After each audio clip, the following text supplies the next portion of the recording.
Praise the Lord. உனக்காக ஓர் வசனம். எசாயா 42 அதிகாரம் 6 வசனம்.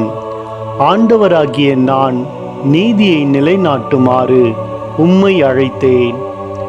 உம் கையை பற்றி பிடித்து உம்மை பாதுகாப்பேன். மக்களுக்கு உடன்படிக்கையாகவும் பிற இனத்தாருக்கு ஒளியாகவும் நீர் இருக்குமாறு செய்வேன். ஆமேன்.